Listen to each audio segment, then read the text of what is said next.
Come expand your spiritual journey. Join us for Just the Talk. Sundays, 1 p.m. to 6 p.m. Mountain Time. Experience Unity Kitchener and Ottawa. Center for Spiritual Living Midtown. Center for Spiritual Living Denver. Unity of Garden Park. New Thought Philadelphia. The Sunshine Cathedral. Unity of Savannah. And the Ohm Center for Spiritual Living. Come unleash your spiritual potential with New Thought Media Network. And now, let's experience Center for Spiritual Living Midtown.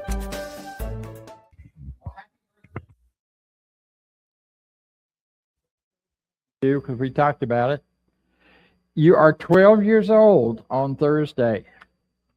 Some of you don't look any older than that. Some of you look a lot older than that.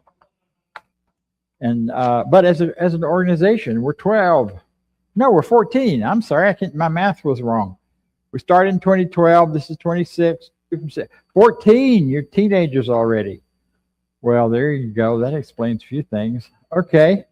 Glad to know it. And speaking of birthdays and birth, there were a couple of babies who were hanging out in their mommy's tummy because they were twins, and they were having a conversation. And they were talking about the birth that was about to happen. And one of them's like, I'm just dreading this. I don't know if there is life after birth. It's really scary. This is really fine like it is here. I love it. I've got a pink light all the time, and things are quiet, and I always get fed, and I've got everything I need, and I'm warm, and the temperature's just right, and everything's fine. His sibling says, well, I'm not happy. It's getting way too crowded in here. I can't wait to find out what these rubber things we've got, our legs and arms, I think I heard somebody call them, and what we're going to do with them. We get to do something with them. I can't believe life would end when this birth thing happens, because we've got these things we haven't done anything with yet. And plus, we get to there's got to be more color than just pink in the world. There's got to be something else to see. And I just can't believe that life ends at this point. And he's, well, I hope you're right, but I'm not feeling very hopeful about it. And they just went on back and about this for a little bit. And finally, the hopeful one said, you know what? I'm mostly looking forward to meeting Mom. And the other one says, Mom? What are you talking about, Mom? Well, Mom, Mom is where we are. We are surrounded by Mom. Mom is where we live and move and have our being. And I can't wait. Wait a minute. How do you know that? The other one says, well, I know that because I hear her sometimes. When we're drifting off to sleep and we're really quiet, I hear the little nudge inside of me. I hear this idea, this voice saying, I love you and I welcome you and I can't wait to meet you. Mom's got to be out there waiting to meet us somewhere. One of my favorite stories. I just heard it yesterday actually. Now it's my favorite story. And we all know what happens after that, right? Now, I don't remember being in the room, so I don't know if I had any of those thoughts or not, but I do know that in coming forward into anything new, there's that fear of something being lost, something no longer existing that we're familiar with, and then stepping into something new that we don't know yet. We don't know yet. Some of us were talking in the kitchen before the service today about some people who used to be with us and aren't anymore because they made transitions. They made that other birth, that birth that comes at the end of life, where we birth into whatever is next. And we don't really know. And the other thing that really depressed of the two twins said about the whole thing was, nobody's ever come back to tell us for sure what happens next. Well, no one's ever come back to tell us what happens next either. No one ever told me anything that I would be prepared for where we are today in our world. I don't know about you, but I get up every morning and go, whoa, what's new? I don't want to know. I don't want to look. But I look and I find out and I deal like you do and like all of us do. That's the important piece from that whole story is, just as those babies are living in the oneness of of their lives within the womb, so are we living in the oneness of our life in this world. We live, move, have our being immersed in and surrounded by this great power. It's what created us. If we really say there's only one, then there's only one. And if we believe that, then that means that you and I, all of us, have shown up as that one power. Individualized. We are not birthed out of it, we are birthed into it as we take shape and form. When I teach practitioners, one of the things I love to ask them is, so where do you release your treatments to? You know, at the end of a spiritual mind treatment, we release it. Oh, I'll release it out into the universe. I release it into this place or that place. No, you don't. There's only one place you can release it, and that's within your own self, because it's your consciousness that's creating it. That means there's something in each of us that has the power to bring forward manifestations of our imagined lives. I got really choked up watching this. I hadn't seen the video before. I've done the song for years, and I asked for them to play it, but I hadn't seen the video. I want to go back and watch it at home and soak up some of those amazing choices we make. I mean, think about your life. The things you've done because you're brave. Because big steps, little steps sometimes. There have been times in my life where I was brave enough to stay put instead of running off somewhere to escape. Lots of times I do the other. And lots of times it's a both and. Yeah. See, if the big issue that happens at birth is we forget who we are. We're coming into this world. We don't know who we are. We don't remember. We don't remember that oneness experience. And yet there's something in us that always pulling us back toward it. Always pulling us toward it, because it's really how life is all over, not just how we are birthed. And our tendency is to forget who we are. And then we start buying into the biggest lie that's ever been told to the human race, and that is that we are separate from our power. We are separate from the power of God within us. We are separate from the power that moves through us, in us, as us, and comes forward into life. That we are separate, separated, and damned. And then we get into all this thing of figuring out who's more damned and who isn't. And we have all this stuff that goes on out of that one belief in separation. So what if, this is our theme for the month, what if all these things we teach in Science of Mind are really true?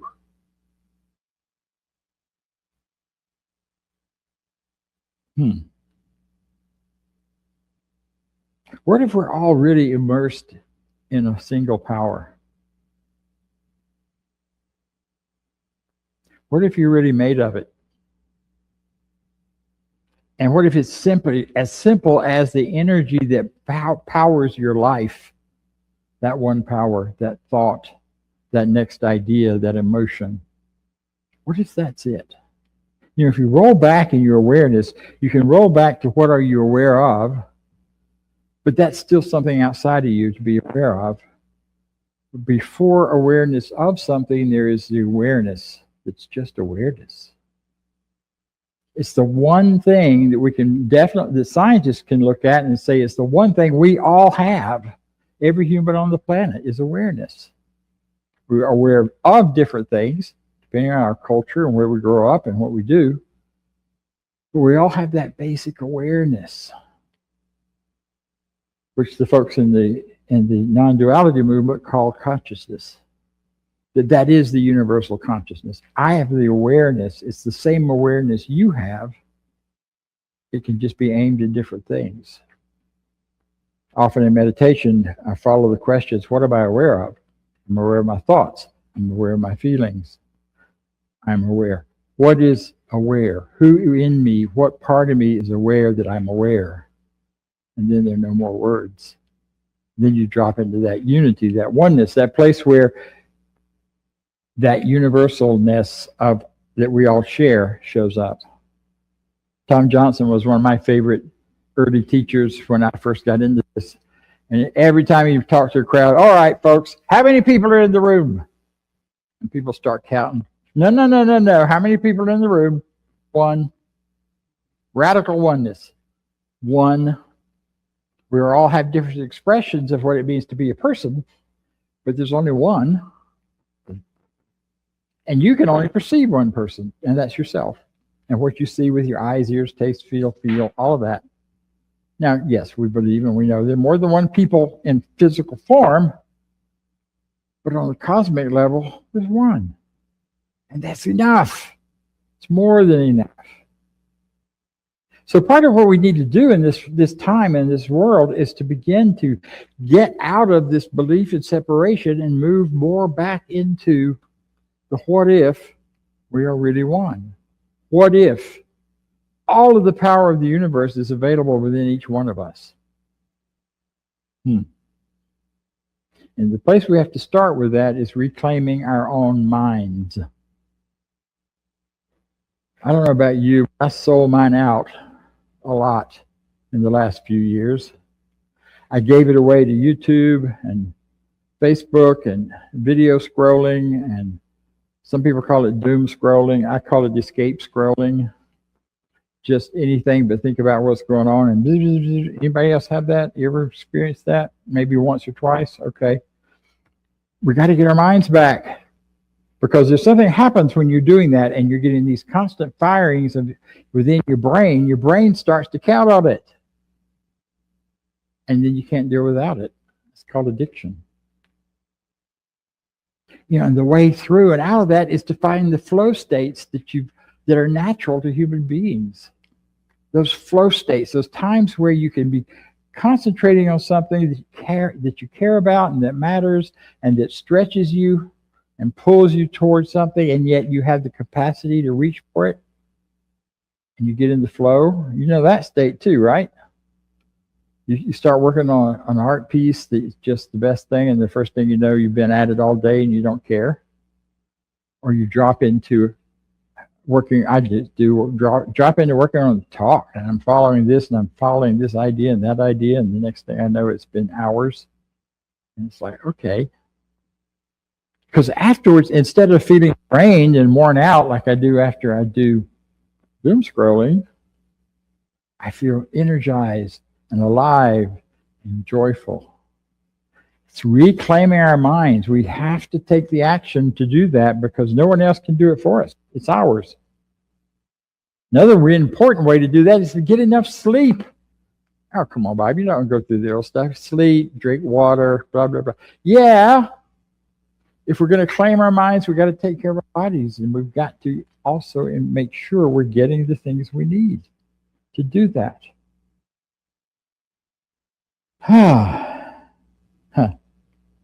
Second step, take charge of your mind again. Speak power to powerlessness. Speak power to powerlessness. There's a lot of talk right now about speaking truth to power, as if power is outside of us somewhere and we got to go make them listen. And so we do all kinds of things to do that. And I'm not saying it's a bad idea, because we need to be speaking truth, period. If you want to call it to power or to something else, a better thing is to say speak power to those people who are in charge of the physicality of life right now. But that's not power. Because the power that exists in the universe for all of us is present within you. So speak your power outward and speak truth in power, and the powerlessness around you begins to be very obvious. There was a wonderful book, I can't remember the title right this moment, a few years ago, where the power versus powerlessness, Rollo May, got it. In that book, he talks about what is power and what is powerlessness.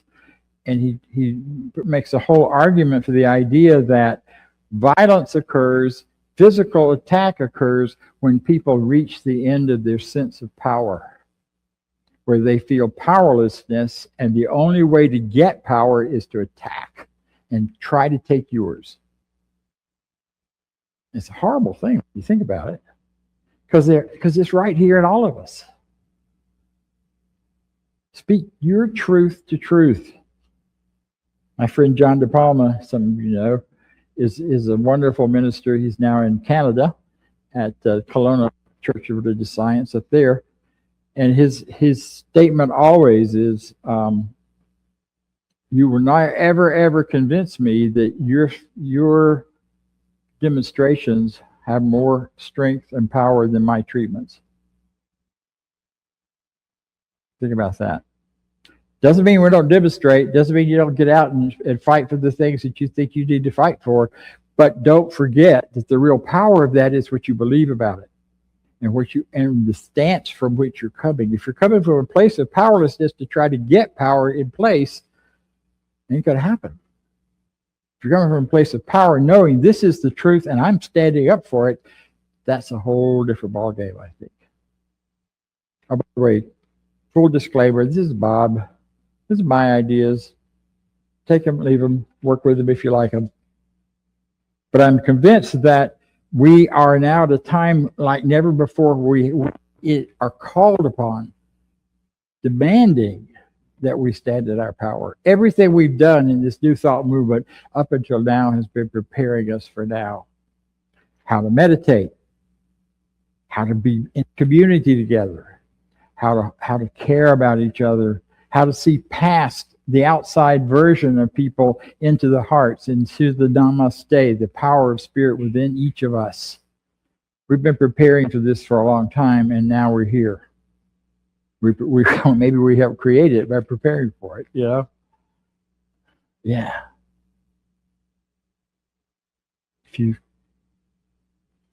If you listen, you can hear her. If you listen in the quietness for the mother, you can hear her. Just as when you listen now to the divine spirit within you in the quietness of your mind, you will hear, you will feel, you will get the nudges to move you to whatever your next right action needs to be.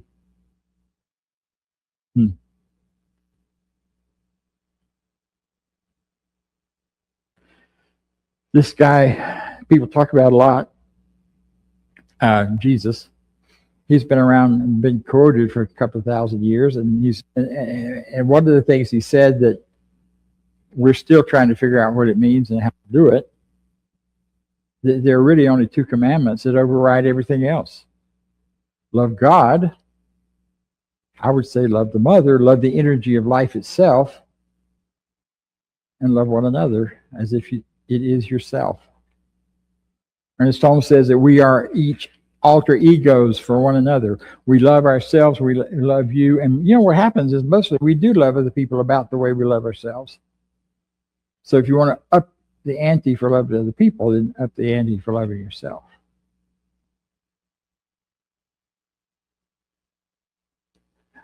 How are we doing? We're doing fine. Okay. Yeah.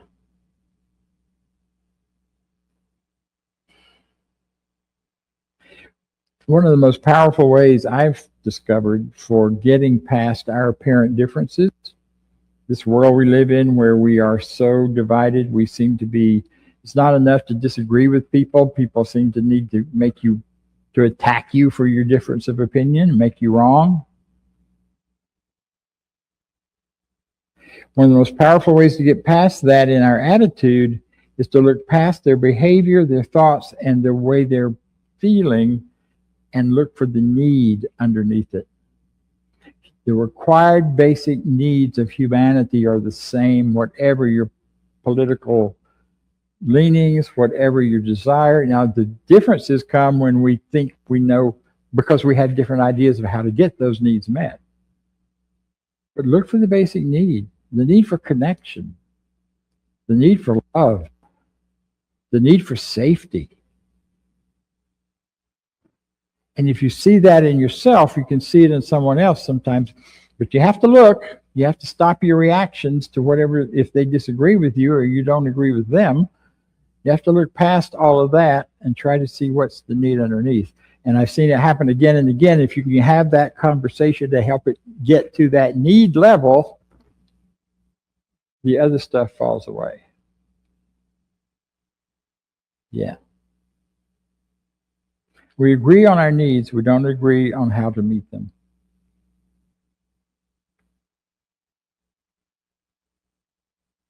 Thich Nhat Hanh, in his wonderful, wonderful book, No Mud, No Lotus, if you haven't read it, I encourage you to, talks about the juxtaposition in life because we live in a polarized life, because we live in a duality. There is that both and. Out of our suffering comes our most beautiful flowers sometimes. We saw it here. People talked about making the change. And we all went by pretty fast, but where they took the mud and they turned it into lotus, or they turned it into the beautiful flowers. It's a beautiful book. I highly recommend it as a devotional read. And one of the things he says in there, he talks about when he first became a monk, he had a assignment, or he had to memorize a whole lot of stuff. And one of the things he memorized was a waking prayer. And it went like this. Waking up this morning, I smile. I have 24 hours to live. I vow to live them deeply and learn to look at the beings around me with the eyes of compassion.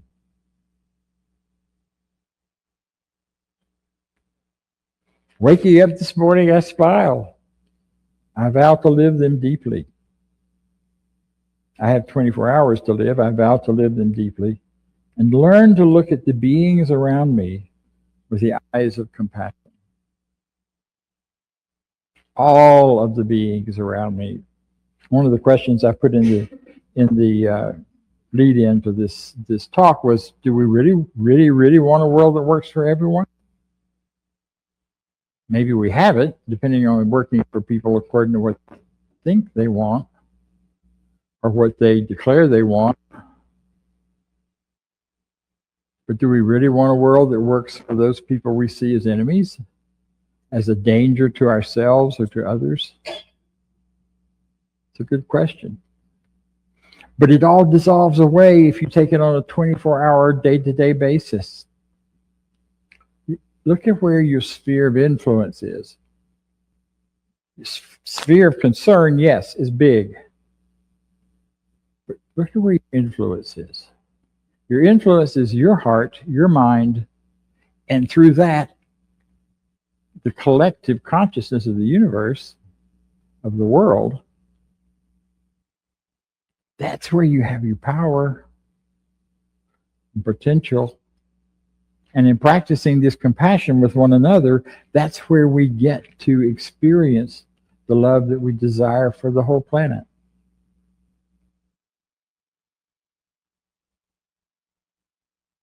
And the way to that compassion is through basic needs and being aware of what you and those around you are needing, and recognizing that no matter how different they may seem, they are humans just like you. My morning prayer includes some of that. It also includes starting the day saying, what is mine to do today? What is mine to know today? And what is mine to be today? And I write it down. What am I going to be today? Am I going to be love? Am I going to be life?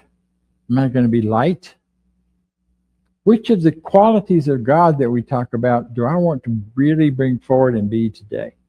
Or do I feel called to? And it helps me direct my thinking and remind myself when I go wandering off into the egoic world of right and wrong, good and bad, duality, separation, all of that. And I do.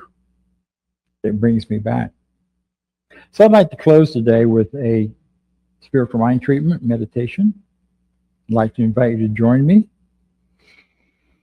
If you would like to, just taking a deep breath, settling into this moment.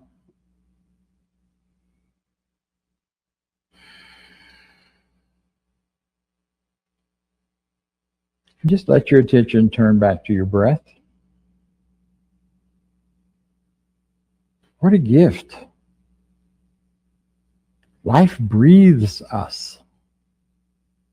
The divine breathes us. One of the words for spirit in many languages is the same as the word for breath.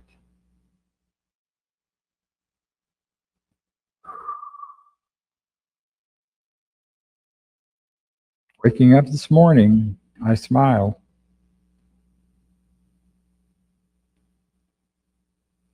Imagine yourself smiling.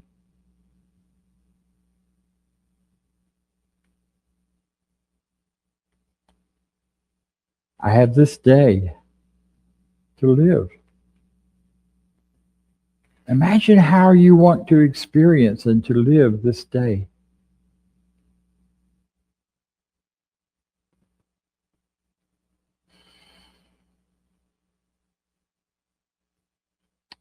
If you choose, vow to live this day deeply,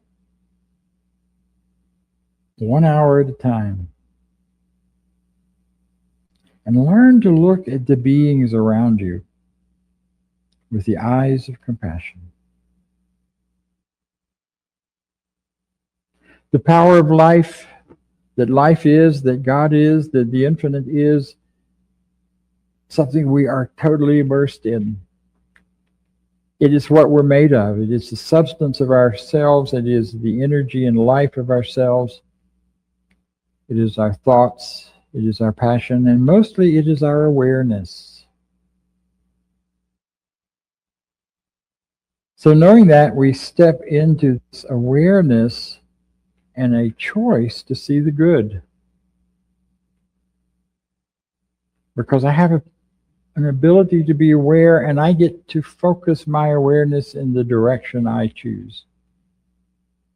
Today I'm aware of the loving transformations that are happening all around me. Today I choose to be aware of the love that I see, the amazing interconnectedness of all of life. From all of the many, many people who went into bringing the food to the table today, to the setup of the chairs, to the concepts and ideas behind the electronics we're using. This has not been a singular thing. It is a loving, connecting power. So knowing that, I stand with renewed commitment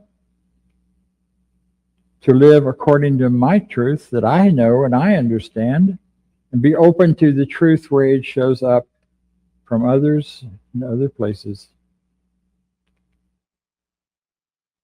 I love life, first and foremost, which is the first commandment. Love life. God, Spirit, whatever word you want to put on it. Today I choose to love others as myself. With compassion, with kindness, and when it's really tested, with politeness at least. I walk into that space knowing I am loved. I have everything I need to support it. So in this place and at this time, I can only be grateful. Grateful for all that are here. Grateful for all those people out there listening and seeing and hearing these ideas. Grateful for whatever truth you may find in them. Grateful for whatever nonsense. That's up to you.